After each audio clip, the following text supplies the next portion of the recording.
Okay, so I'm going to try a cocktail called a Street and Flynn Special, which is basically a riff on a Dark and Stormy. Now, to make a true Dark and Stormy, we all know that you have to use Gosling's Black Seal rum. That's the rule, and if you don't use Gosling's, you're not really making a Dark and Stormy. The problem with that, of course, is that not everybody can get Gosling's in their local markets. Personally, that's not a problem where I live.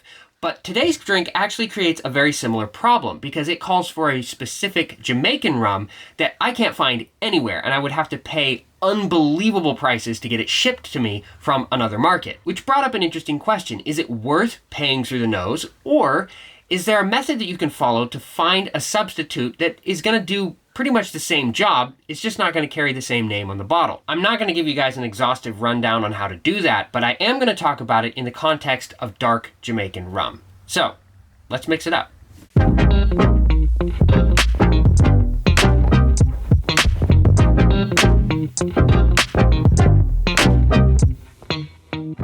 Now, when I said that this drink is a riff on a Dark and Stormy, I meant that as a guide for understanding what it's going to taste like. But this drink is not derived from the Dark and Stormy. Likely, if anything, it's the other way around.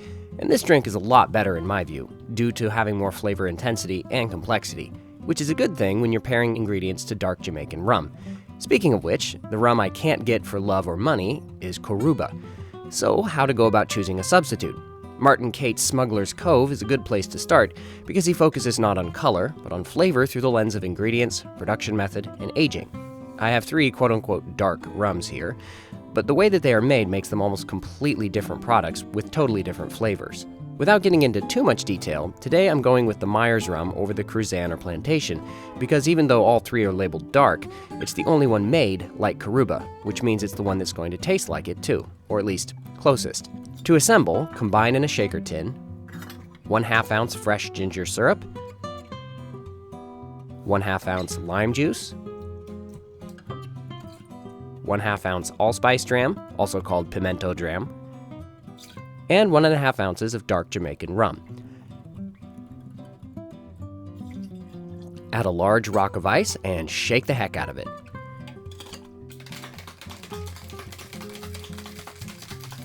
Strain into a chilled Collins glass. Top with soda water and ice.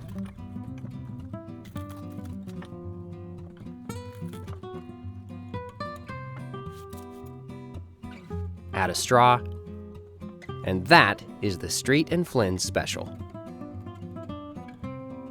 All right, my first taste of the Street and Flynn Special with Myers Dark Rum. I did make this earlier in the week with the Cruzan Blackstrap Rum, and it was pretty darn good, so I'm interested to see how it will compare with the Myers. Also, we're going to do a tasting between the 3 rums that I featured today after I give this a try. So, cheers.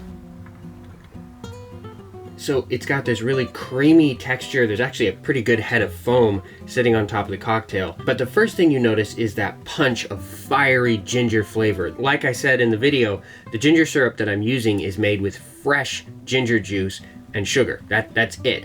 So it's really, really pungent. So that's the first thing that you taste, and then the sharpness of the lime kicks in, and then toward the end, you get this just burnt sugar, caramel, char flavor of that rich Jamaican rum. It's a really interesting drink. There's a lot of evolution in the flavor, and already I want to go back in for another sip because I'm like, I want to take that ride again. What a cool drink. Man, the Myers is definitely a darker, more burnt sugar flavor, and it's not nearly as sweet as the Cruzan. At least in this drink, it doesn't seem nearly as sweet. But let's do a rum tasting. Myers in the middle, we'll do Cruzan on the left, OFTD on the right. Myers. Ooh, interesting. Wow, that's bringing back interesting flavors to mind. Huh. So there are 3 main things that I'm tasting there. There's ethanol, there's kind of a char wood flavor, like slight, and hardcore molasses. Not like burnt sugar, demerara sugar, brown sugar. It's molasses, like really dark, rich molasses. And it transported me to this little old feed store that we would go to when I was a kid, because I grew up on a farm, and a lot of the grain that you would feed to livestock is coated in molasses to bring extra calories along with it. Yeah, super strong molasses flavor. Really, really nice. It's not sweet at all. But let's try the Cruzan. Okay, so this one hits your palate as being really, really sweet by comparison.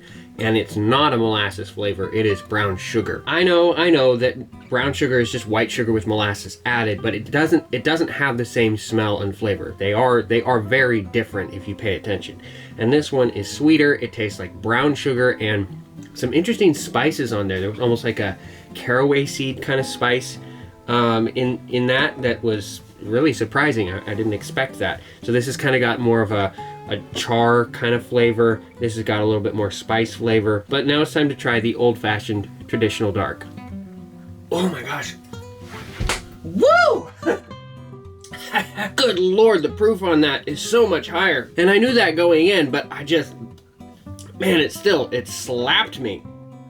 Good grief. Okay, aside from the ethanol, this has got so much more flavor. These two are like maybe 3 main flavors. This is like, I don't even know where to begin. I've never tasted a rum quite like this before. Okay, so this one does have a sugar flavor, but it's more like a Demerara sugar, like a really good Demerara sugar. It's not the brown sugar molasses space that these two live in at all. It's very, very different. There's a lot of spice notes to it, as in like cinnamon and baking spices, but there's also some interesting like kind of funky notes, like a banana peel syrup kind of flavor. There's just a symphony of flavors going on in the glass. I'm actually really kind of shocked. So what's my recommendation? Well, this stuff is the cheapest and this stuff is the most expensive, and I think I would rank them in order of flavor in that way. This one comes off a lot sweeter in this drink. I've tried it in the drink. It's way, way sweeter. This one I think is a great combination of value and flavor. I think the strong molasses really stands up well to this absolutely just slap you ginger flavor, because it really is. I mean, I like really strong ginger beers, but this ginger syrup is on another planet of ginger fire and just intensity.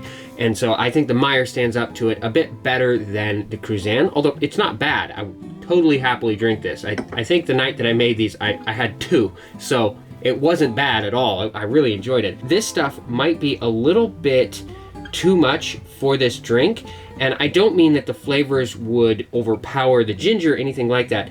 I think that this is more subtle in its flavor, and the ginger might just kind of, it might not be worth it to use this rum, but I'm definitely gonna give it a try at some point because I'm curious. Cheers.